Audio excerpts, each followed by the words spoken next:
Само низ страдања човек може да се запознае себе си и кога ќе умре да застане пред боговите. Кралицата Олимпијада. Глава 3. Ловечката сала беше пространа одаја во форма на квадрат, со таван поставен на греди исчадени од чад и завиткани во пајажини. Под него, по мрачните ќошови и насред летен ден, летаа пиштејки лилјаци. По подот беа наредени големи камени плочи, невешто наместени, понекаде оддалечени и потонати в земја за цел прст. Во еден агол имаше големо огниште, каде што гореше постојан оган. Него го одражуваа робовите етиопјани. Во другиот ќош имаше куп оружје, мали копија за фрлање, наречени фалерки, големи копија, долги и куси мечеви, ножеви, двокраки железни вили за лов на мечки, тракалезни и триаголни штитови, јажења од коноп со јамки на едниот крај, долги и куси камшици со китки влакна од коњски опашки. Во другите ќошеви на одајата беше последна слама покриена со рогозини. Тука спиеа робовите послужувачи, речиси сите етиопјани. Наоколу, по сите ѕидови, беа истакнати ловечките трофии на кралот Филип. Мечкини кожи и глави, черепи со разгранити рогови од елен и кожи и глави од диви свињи. Меѓу трофеите се истакнуваше со своите страшни очи големата глава од вепар, која по раскажување ја убил уште кралот Аминта, татко на Филипа. Покрај целиот тој лом и растуреност, одајата беше толку пространа што можеше да прими 120 луѓе кои седеа на масите, јадеа и пиеа. Имаше достатно место на свирачите и пејачите, магионичарите, борачите, боксерите и оние што голтаа тогани ножеви. Робовите и тие пијани со закрварени очи нешајки се, точеа вино од мевовите во бехарите и надвор од нив по масите. Четворицата тракици, дворски свирачи на аули и двајцата тапанџии го веселеа друштвото.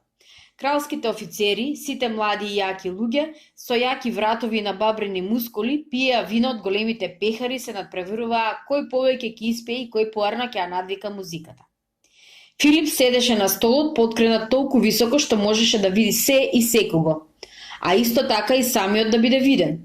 Неговиот стол, единствен со потпирач назад и на обете страни, спречуваше владателот ако претера во пиење да падне под масата. На тој начин таа го чуваше кралското достоинство, а исто така и угледот на човекот што може многу да испие. Додека свирачите изведуваа една весела плесна со повеќе ритам отколку мелодија, Филип за своја сметка пееше тажачка за изгубените овци, песна од 3 тона, која бескрајно се повторуваа. Во тоа време оваа песна ја пееа тракиските овчари на падините на планината Хемус. Кралот со зарипнат глас редеше стих по стих, гледајќи со замаглените очи како неговиот истакнат офицер Деох Тесалец се бори со Проклес, атлет од Теба.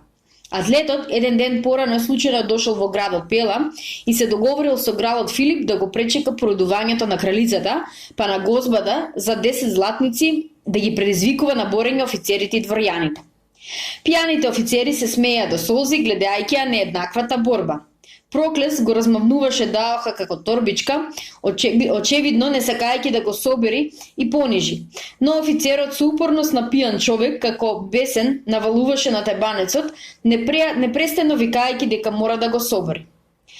Панкратија, Панкратија, се тресеше во ловечката сала од викање. Дворјаните и офицерите сите пијани бараа борба без поштедување.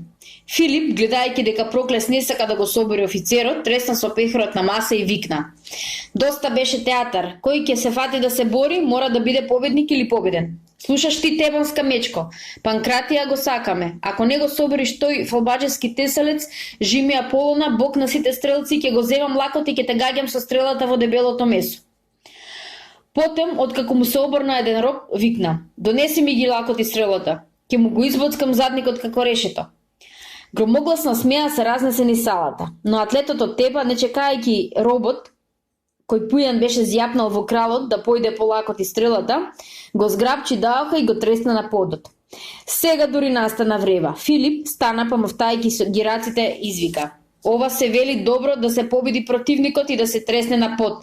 Заслужи сребрен венец. Дали си учествувал на некоја олимпијада?" Сум учествувал, одговори Проклес. Пред 3 години добив олимписки венец. Го победив во Панкратија Никомарха од Потидеа. Знам, се расправаше за тоа тогаш, се присити кралот. Ти си значи тој. Атлетот одмерено ги скрсни рацете на гради и ја наведна главата. Тој сум, рече. А сега, ако си вистински тебанец, пробај се со тројца. И со пет мина, ако твоето божествено потекло допушти. Проклес направи благ израз на лицето.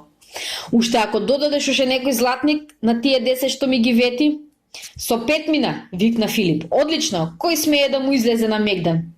Јас, заграка офицерите. Веднаш излегува 10, го обколија атлетот, почнаа да го туркаат и шибаат со тупаници во слабината. Само 5, викаше кралот. Меѓутоа, пердика му приде на Даоха, кој неподвижен лежеше на подот и со помош на двајца робови го пренесе до еден миндерлак и веднаш почна да му тура вино во зинатата уста. Во салата настана страшна врева. Сите зборуваа, смеејќи се, викаа, а никој никого не слушаше ниту можеше да го чуе. Покрај тоа, четворица аулети со испотени лица, со надуени образи и очи, грака и пиштеа на своите инструменти. Тапаните тропаа, пресекувајќи го здивот на градите на секого кој зборуваше. Проклес со прекрстени раце на градите стоеше на црцалата и мирно и стрпливо го поднесуваше ударите на офицерите кои навалуваа на него. Табанецот гледаше во кралот со своите крупни волски очи и чекаше знак за борба. Филип испразни голем пехар полн со вино, па окукурувајќи ги очите вресна. Удри, што чекаш? И Панкратијата почна. Како кога групи ловџиски пци ќе се втурнат на тив вепар, ќе го бркаат и ќе почнат да му ја дерат и кинат кожата, така полупијаните офицери навалуваа на атлетот. Едни му скокнаа на грб, други го зграбчија за нозе, трети му се обесија на рацете и рамениците. Под силниот товар атлетот падна. Измалтретирајте го, скршете му ги коските, викаа пијаните гледачи. Но неочекувано тибетанецот рикна како бивол и ги фрли од себе на паѓачите. Тогаш почна да ги фаќа, да ги дрмоли, да ги склопчува и да ги расфрла по салата. Жими Херакло и сите негови чуда, викна кралот. Овој Какус е или негов потомец?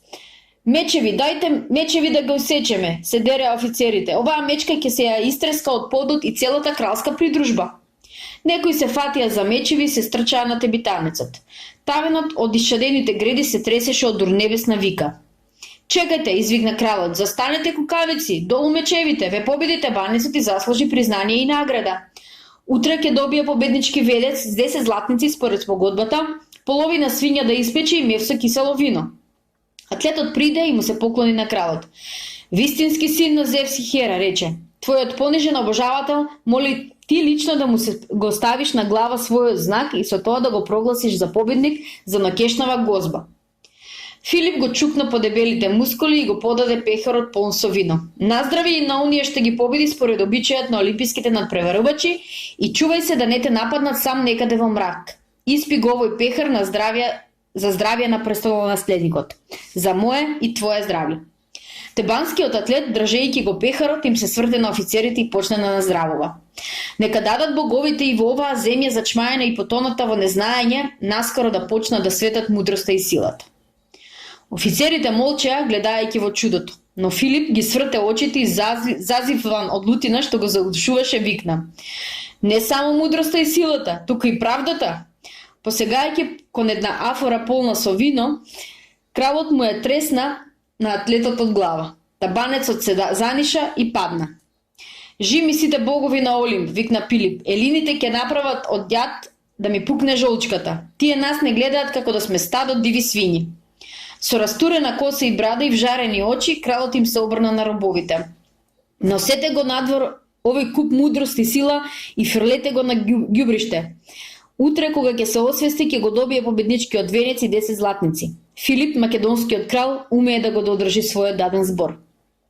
Додека робовите ги изнесуваа атлетот, во салата влегоа Клитандар и неговата придружба со лекалот Филтон и жена му, која беше се освестила патем. Кралу Филипе, извика лекалот, зар затоа сум повекам на твојот двор? Јас и мојата жена да го изгубиме животот. Така ли се плаќа во твојата земја за сторените услуги? Филип со замаглени очи гледаше во лекарот. Додека траеше борбата со атлетот, најнапред во одушевување, а потоа гневен испразни неколку поголеми пехари и сега наполно пијан гледаше во Филтона како никогаш да не го видел. Кралу, смилувај се, викна Гликера, пушти ме да одам дома да го земам детето. Што да земеш? Кривејќи ја устата и кукорејќи ги очите, праша Филм. Моето дете, тоа ќе зајде од плачење и глад.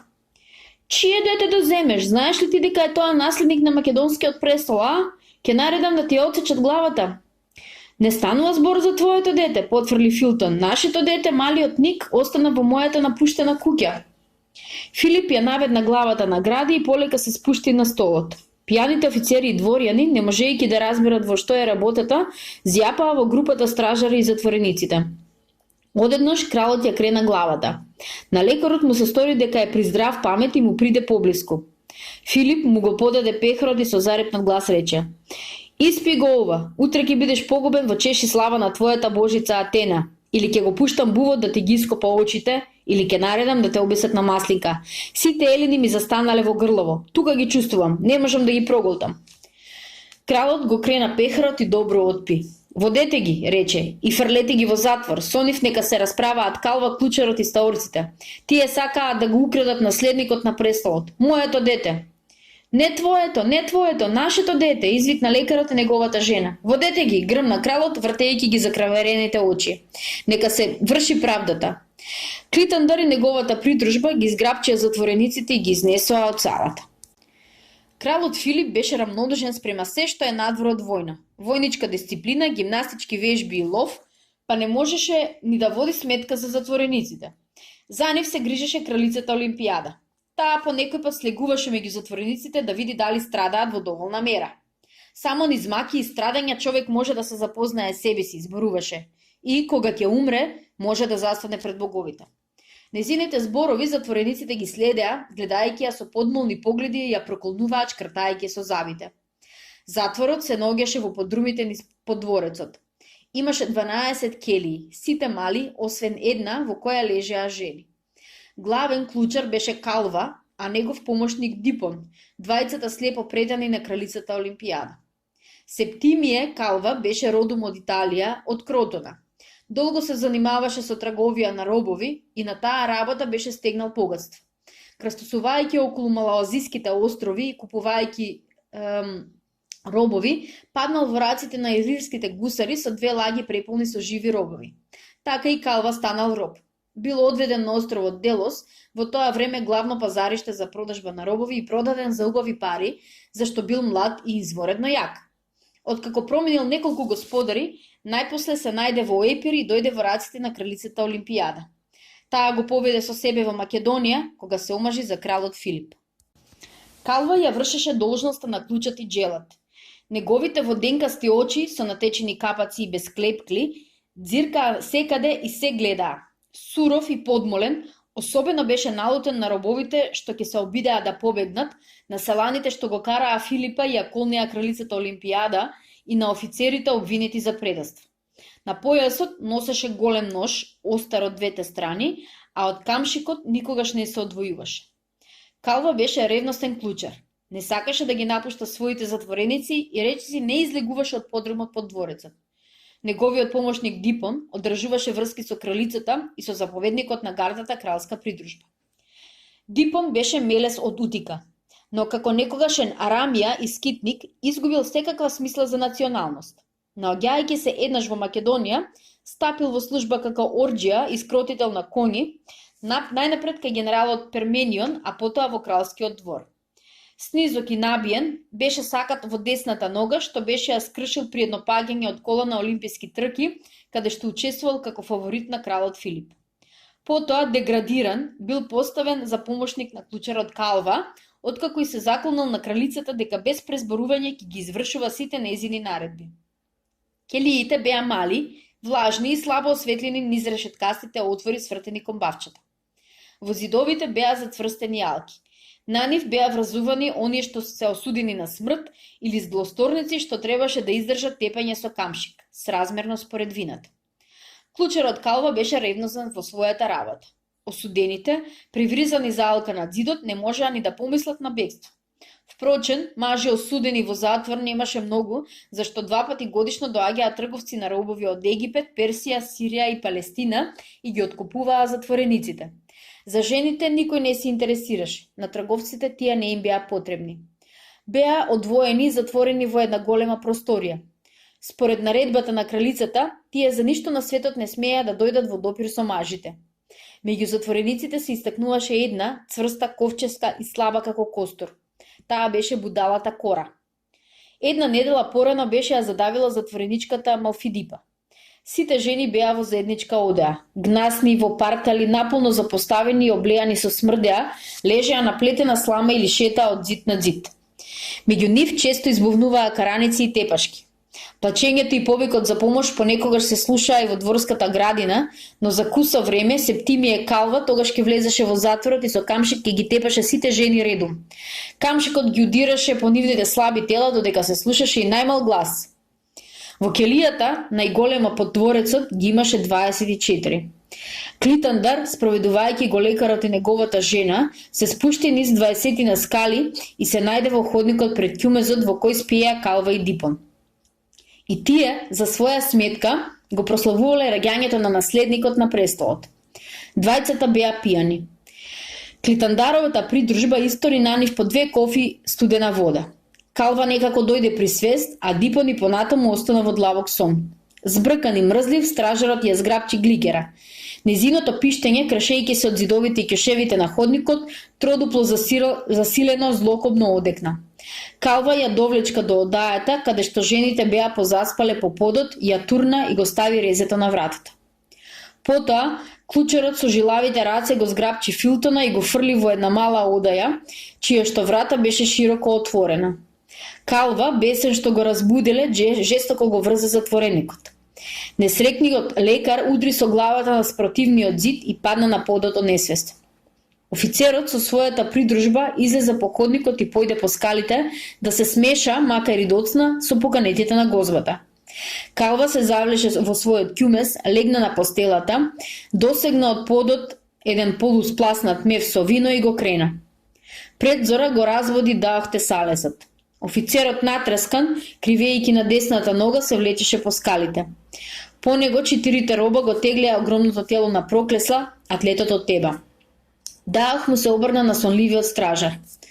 Овој тебанец ноќеска истепа и искривари преку 10 старешини од гардата кралска придружба. Секое утро ќе му удреш по 10 камшици преку плеки да разбере тебанското куче како треба да се почитуваат офицерите на кралот Филип. Факелот што го држеше еден роб, цврчореше и чадеше. Синкастата светлина светкаше и се кршеше од зидовите. И офицерот и стражарот, двајцата пијани, се нишаа на нозета, се гледаа еден со друг со скрварени очи. Робовите со страв се погледнуваа, фрлајќи исплашени погледи околу себе, плашејќи се да не се освести атлетот. Ужас ги фаќаше од неговото големо тело. Им влеваше страв и бабуњосаното лице на клучерот Калва. Онесвестениот атлет го внесоа во келијата, каде што беше лекарот Филтон. Калва му стави желесна лисица на десната рака и го врза со синџир за алката на зидот, ја затвори вратата и нишајќи се отиде во својот кумес да го продолжи спиењето. А Даох, сметајќи дека доста сторил да му се одмасти на тебанецот за претрапеното понижување и болките што ги чувствуваше во коските, отиде по скалите и се упати кон ловечката сала да го продолжи пиењето.